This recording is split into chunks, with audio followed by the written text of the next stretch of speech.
West Bengal junior doctors front ছাড়লেন অনিকেত মাহাতো। সংগঠনের ট্রাস্টের সভাপতি পদ থেকে ইস্তফা অনিকেতের। ওয়েস্ট বেঙ্গল জুনিয়র ডক্টর্স ফ্রন্টের এক্সিকিউটিভ কমিটি তৈরি নিয়ে প্রশ্ন। অগণতান্ত্রিকভাবে কমিটি তৈরির অভিযোগ, বারবার আপত্তি সত্ত্বেও গুরুত্ব না দেওয়ার অভিযোগ অনিকেত মাহাতোর। সোশ্যাল মিডিয়ায় পোস্টে ক্ষোভ প্রকাশ। আরজিকর আন্দোলনের অন্যতম মুখ অনিকেত।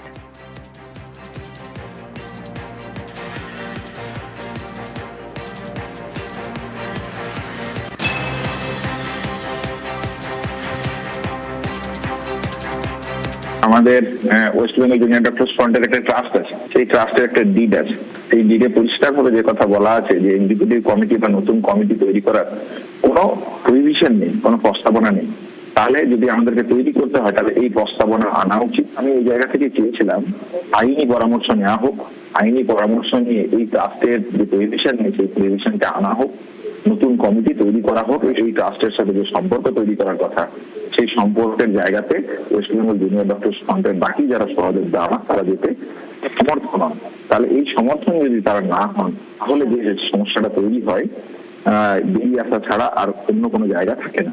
আশা করি তারা তাদের ভুল সংশোধন করে অভয়ের ন্যায় বিচারের লড়াইতে এগিয়ে আসবে। ওর মধ্যে অনেক রহস্য আছে। বিভিন্ন সময় বিভিন্ন অভিযোগ উঠেছে যে অভয়ার সেন্টিমেন্টকে ব্যবহার করে যেভাবে নানা তহবিল সংগ্রহ হয়েছে, কমিটির নামে দখলদারি চলেছে, ইভেন্ট ম্যানেজমেন্ট কোম্পানিকে পেমেন্ট করা হয়েছে এবং হিসাব বহির্ভূত নানা রহস্য নিয়ে প্রশ্ন উঠেছে, তার একটার সদুত্তরও পাওয়া যায়নি। ফলে সেখানে তো একটা রহস্যাবৃত জিনিস চলছিলই। এবার তার মধ্যে ওদের নিজেদের মধ্যে কি নিয়ে কি লেগেছে, কে হয়তো কমিটিতে থাকতে চায়, ওর পছন্দ হয়নি, ওটা তো আর কমিটি নেই।